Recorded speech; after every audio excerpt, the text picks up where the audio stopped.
Esse trabalho com a dança dos orixás foi mais uma via de conhecimento. Foi mais uma forma de acessar um conhecimento que poderia e deveria estar dentro da escola e não está.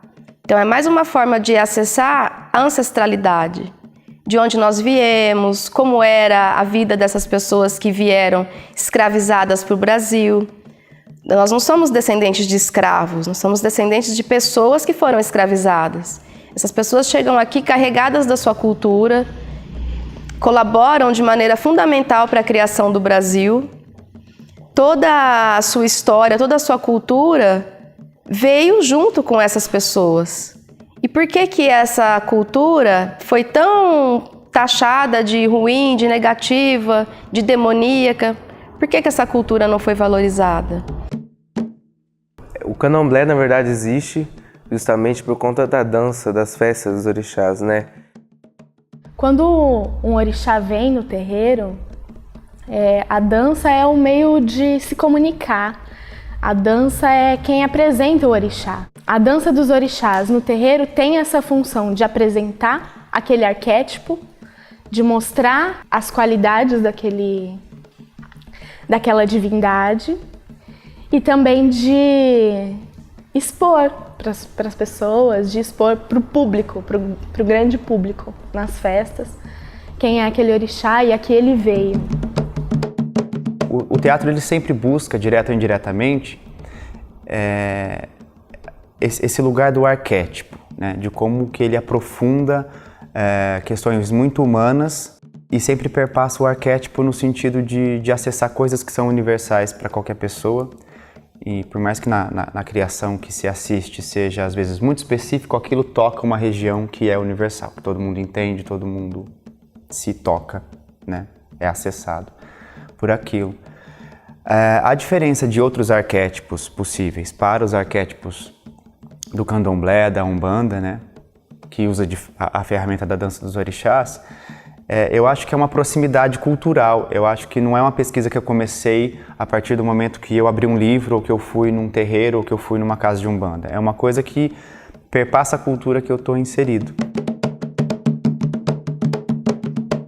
Quando eu descobri que eu poderia assimilar esses arquétipos da umbanda, esses arquétipos do candomblé, que eu poderia trazer eles para a técnica de teatro, e eu comecei a perceber várias outras coisas que não tinham caído a ficha ainda, né? De como a gente vive numa cultura eurocêntrica e que a gente sempre estuda, tanto na escola como no teatro, sempre referências que vêm da Europa, mas as africanidades não estão presentes ali.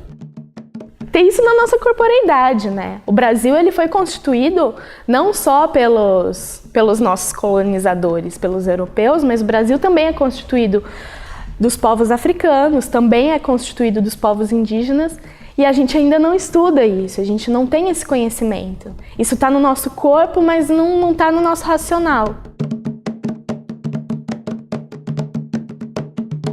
E para justificar tratar essas pessoas dessa forma, precisou descontextualizar toda a sua história, demonizar todo o seu conhecimento, toda a sua ancestralidade, a sua música, a sua arte, a sua cultura.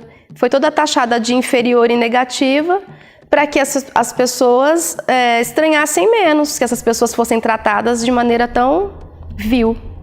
Então foi isso que aconteceu. Essa demonização foi por isso, para que essas pessoas fossem vistas como coisas e não como pessoas. Então, por isso que Horus pode, Temis pode, Xangô não pode. Afrodite pode e Iansã não pode. Descobri que existe uma antropologia teatral e que o candomblé é o que representa o Brasil dentro dessa antropologia. E agora, como trabalhar realmente isso como uma corporeidade, como uma técnica de trabalho de ator, independente se vai mesmo falar sobre este tema ou não.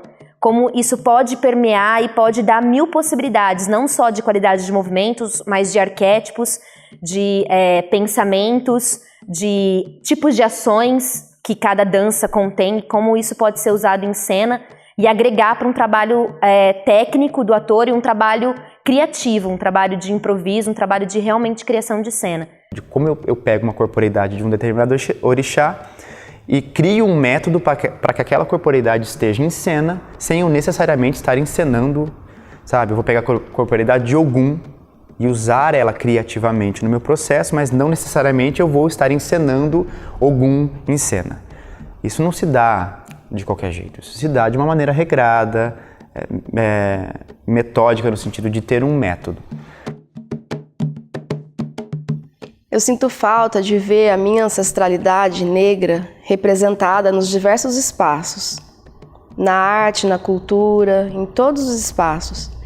Enquanto mulher negra, ver que a minha ancestralidade ainda é utilizada para diminuir pessoas, isso é muito ruim, isso é muito negativo. E não é negativo só para mim, que sou uma mulher negra, isso é negativo para toda e qualquer pessoa.